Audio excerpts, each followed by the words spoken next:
Imagine, you're 63 years old. You live in America. You have children and grandchildren whom you love very much. And suddenly you drop everything and move to the Philippines to start a new life with a man who is 28 years younger than you. My own daughter screamed into the phone. Mom! Have you lost your mind? This is a disgrace to the whole family! And today, Marco and I have been living together for almost 4 years. And even she flew here with her husband and kids and fell in love with this country. How is this even possible? Now I'm going to tell you the whole truth, from the very beginning to this day. If you're over 50, please watch until the end, because this story might change how you see what's possible at any age. Hi, my name is Linda. I'm 63 years old, and I've been living in the Philippines for almost 4 years now. I was born and lived my entire life in the United States, in California. I had a good, stable marriage. My husband, John, and I got married when I was just 22. We had 2 children, daughter Emily and son Michael. I worked as an elementary school teacher, then became a coordinator at a local senior center. Life was predictable. A house with a pool, family dinners on Sundays, trips to nature. Everything one could seemingly dream of. But 8 years ago, my John passed away. Cancer. We fought until the very end, but he just got tired. After his death, the house became unbearably quiet. The kids came, called, helped, of course, but they already had their own lives. Emily was married with 2 children and a job. Michael had his own family too. I was left alone in a big, empty house. Every day I would wake up, drink coffee by the window, watch the neighbors continue living their lives, and feel something slowly dying inside me. I started going out less, watching more TV, crying more often at night. I was only 55 when John died, but I felt like 80. It was as if life had ended. One cold January night, when it was raining outside and especially gloomy, I accidentally came across a video about the Philippines. White sand beaches, warm sea, palm trees swaying in the wind, and the people with such genuine smiles. I closed my eyes and for the first time in many years felt a tiny spark inside. Hope. I started watching videos every evening. I read stories of other women who had moved. After a couple of months, I realized I wanted to try. I wanted to live, not just wait to die. I gathered all my savings, sold our big house, kept only the most precious memories, and 2 suitcases. When I told the children I was flying to the Philippines alone and with no return ticket, it was a real shock. Emily first thought I was joking. When she realized I was serious, she started crying. "Mom, you're almost 60. It's a different country, a different culture. You don't even know the language properly. What are you going to do there alone?" Michael was more reserved, but he also said, "We're worried about you. This is crazy." I understood everything. They were afraid for me. But inside me, that little flame was already burning, and I couldn't put it out. So I left. The first few months on Cebu were very difficult. I rented a modest apartment on the second floor in a small neighborhood not far from the sea.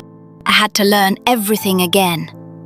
How to bargain at the market, where to buy fresh fruit, how not to get sick from the humidity, how to call a taxi when not everyone understands English. There were evenings when I sat alone and asked myself, "Linda, what have you done?" But every morning, I woke up to the singing of birds and the smell of the sea, and I realized I was coming back to life.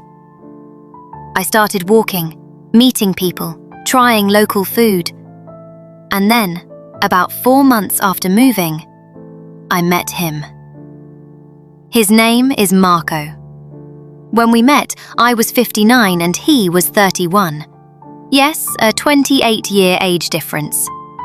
He worked at a small cozy cafe near my house. Every morning he brought me my favorite coffee with a smile that lit up my whole day.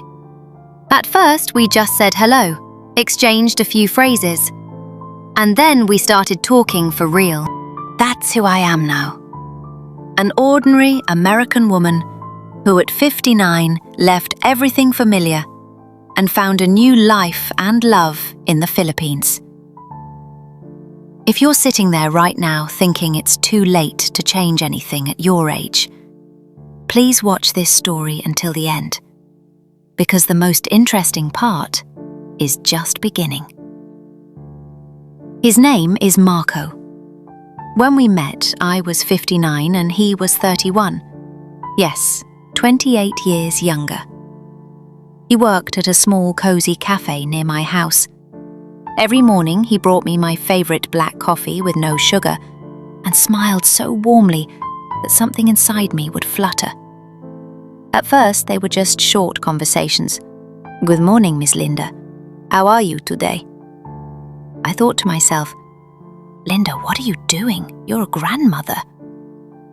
But his eyes, there was no game in them, only sincere kindness and genuine interest. A couple of weeks later, he asked if I would like to take a walk on the beach after his shift. I agreed. My heart was pounding as if I were 20 again. That first evening on the beach, the sun was setting over the ocean, painting the sky in pink and orange. We walked barefoot on the sand. He told me about his life, how he grew up in a small village, how he helps his family, how he dreams of one day opening his own small business. And I told him about California, about John, about the children. He listened so attentively, as if every word of mine mattered. At one point he stopped, looked me straight in the eyes and said, "Miss Linda, you have a beautiful soul. I feel calm when I'm with you." I stood there and didn't know what to say. Tears welled up in my eyes. Another month passed. We started seeing each other more often. We walked, rode a motorbike to neighboring villages, ate street food, laughed. I felt alive, like never before since my husband's death. But inside me, fear was growing. This is wrong. People will judge. My children will never understand. And then came that evening. We were sitting on my small balcony, drinking cold juice. Marco suddenly took my hand. "Linda, I think I'm falling in love with you." I froze. My heart was about to jump out. "Marco, I'm 59. You're 31. This is crazy." He just smiled and replied, "Age is just a number. The heart doesn't count years." And then I allowed myself to feel. We kissed. For the first time in many years, I kissed someone as if the whole world disappeared. It was terrifying and beautiful at the same time. The following months felt like a dream. We spent almost all our time together. He helped me with shopping, fixed things in the apartment, taught me Tagalog. I cooked American dishes for him, and he taught me Filipino ones. We traveled to the islands on weekends. But the closer we became, the stronger my conscience tormented me. I started calling my children less, because I was afraid they would sense something in my voice. I knew that when they found out, a real storm would begin. There were moments when I cried alone at night. What am I doing? I'm a mother, a grandmother.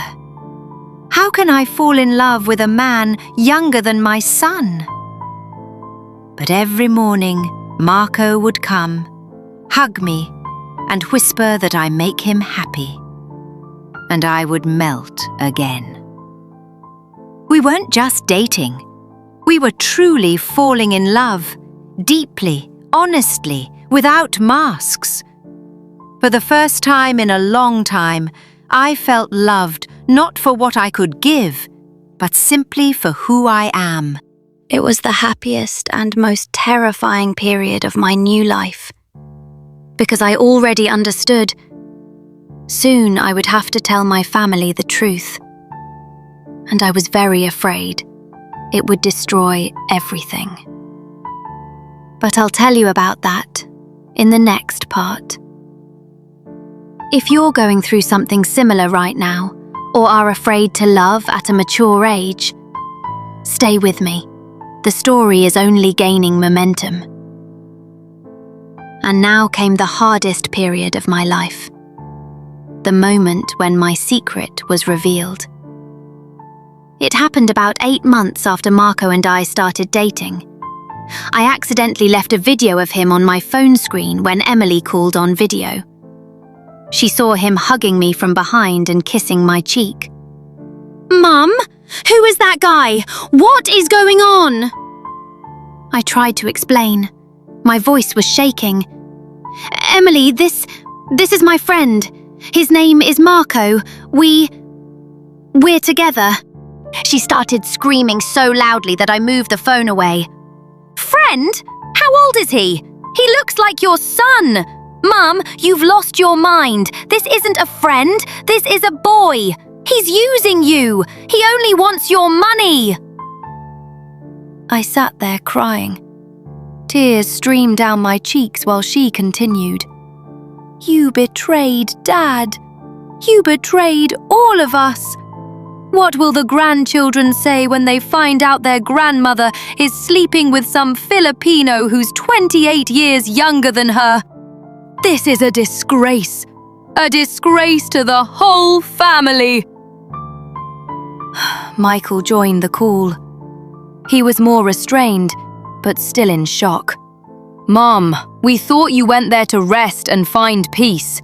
And you got yourself a young lover? We're scared for you.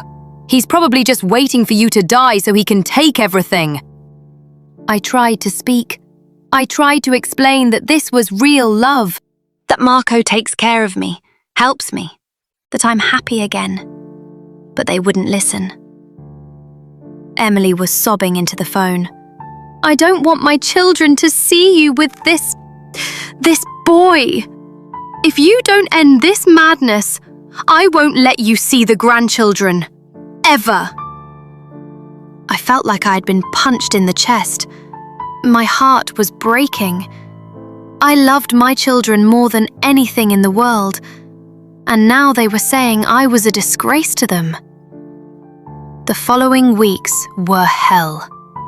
Every call turned into a fight. They sent me articles about scammers in the Philippines, about romance scams. My sisters and church friends called. Everyone kept saying I'd gone crazy in my old age. Someone even said, Linda, this is brain menopause. You need to see a doctor. Marco saw me crying after every conversation.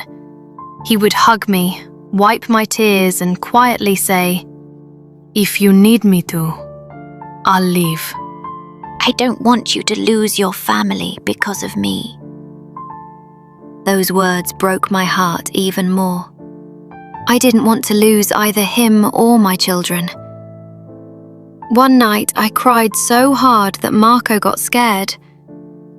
I sat on the bathroom floor repeating, "What have I done? Maybe they're right. Maybe I really am crazy." But in the morning, when Marco brought me coffee and just silently hugged me, I understood. I couldn't give up this feeling. For the first time in many years, I felt like a woman again, not just a widow and grandmother. My family gave me an ultimatum: either him or us. Emily stopped replying to my messages. The grandchildren stopped calling. I felt like the loneliest woman in the world, even here in paradise. It was the hardest time. I lost sleep. I lost weight. Sometimes I thought it would have been better if I had never met Marco. But deep down, I knew. I don't regret it. How we survived this crisis, and what happened when my daughter finally flew to the Philippines, I'll tell you in the next part. If there was a moment in your life when your family didn't accept your choice in love, write about it in the comments. You are not alone. The continuation will be even more emotional. How we survived this crisis, and what happened when my daughter finally flew to the Philippines, I'll tell you in more detail. The first 2 years of our life together were a real test. Love looks beautiful in movies, but in reality, it is tested for strength every single day. The cultural difference between us was huge. I'm an American who is used to personal space, to planning everything in advance, to the idea that home is my fortress. Marco grew up in a large Filipino family where doors are always open, where relatives can come over at any moment and stay for dinner. I remember one evening I came home tired, and in our living room sat his sister, aunt, and 3 nephews. They were laughing, eating, and I stood in the doorway not knowing whether to cry or scream. I snapped, "Marco, this is my house. Why didn't you warn me?" He looked at me with guilty eyes and quietly said that for him this was normal, to share everything. We made up for a long time after that. I cried, he hugged me, and taught me to be more open. Financial difficulties also weighed heavily. I live on my American pension, which would have been enough for a comfortable life back home. Here, everything is cheaper, but when you support 2 people, it becomes hard. Marco earned very little at the cafe. Sometimes we ate only rice with vegetables for a whole week. I saw how ashamed he felt that he couldn't give me the life I was used to. He offered to take harder work, construction or fishing. I refused. "I didn't find love just so you would wear yourself out for me," I told him through tears. There was jealousy too, from both sides. The neighbors whispered behind my back. The old American woman bought herself a young husband. Sometimes I caught those looks and felt dirty. Marco was jealous too. He was afraid that one day I would miss my old life and fly back to California. There were nights when he asked, "You don't regret it? I will never be able to give you what your John had." Those conversations tore my heart apart. And then the worst came. I was 61. One night my blood pressure spiked sharply. My head was spinning so badly I couldn't stand up. Marco panicked, called a tricycle and took me to the nearest hospital. He sat by my side all night, holding my hand, translating for the doctors, running for medicine. I lay there thinking, this is it. Now I'm going to die, and he'll be left alone. And the children will say I deserved it. He cried quietly so I wouldn't see and whispered, "Linda, please don't leave me. I love you more than anything." In that moment I understood. This is real love. Not words, but actions. After that incident, we became even closer. I started taking better care of my health. We began walking together in the mornings, eating properly, even doing a little yoga. Marco learned to cook my favourite American dishes, and I learned his favourite adobo. We built our own little house on a small plot, our own piece of paradise. A small garden where we plant mangoes and bananas, a few chickens running around the yard, and a hammock between the palm trees where we love to sit in the evenings. And then a real miracle happened. Emily came. She flew in with a stone face, determined to save me and take me home. She came alone, without her husband. For the first 2 days, she barely spoke to Marco. She looked at him with suspicion. But he behaved perfectly. He cooked for her, showed her beautiful places, helped silently. On the 3rd day, we went to the beach. Emily saw how Marco took care of me, applying sunscreen to my shoulders, bringing me water, laughing at my jokes. She saw my garden, our house, heard the local children call me Lola Linda. She tried fresh mangoes straight from the tree, and something inside her broke. That evening, she sat next to me on the balcony, took my hand, and cried for the first time in a long time. "Mom, I thought you had lost your mind, but here, you're glowing. You're alive again. For so many years, I saw you sad after Dad, and here you're different." A week later, she was already hugging Marco and calling him brother. And when Michael came with his family, it was a real celebration. The grandchildren ran on the beach, built sandcastles, and called Marco Uncle Marco. They fell in love with the Philippines just as strongly as I did. Now they come almost every year. We have big family dinners, and although the age difference still raises questions sometimes, love won. I don't regret a single day. It was very hard. There were tears, fights, fear, loneliness. I almost lost my children. But I found myself. I found real love. I found a new homeland where I am valued for who I am. Now I am 63 years old. Marco is 35. We have been together for almost 4 years. I don't know how much time we have left. Maybe 5 years, maybe 20.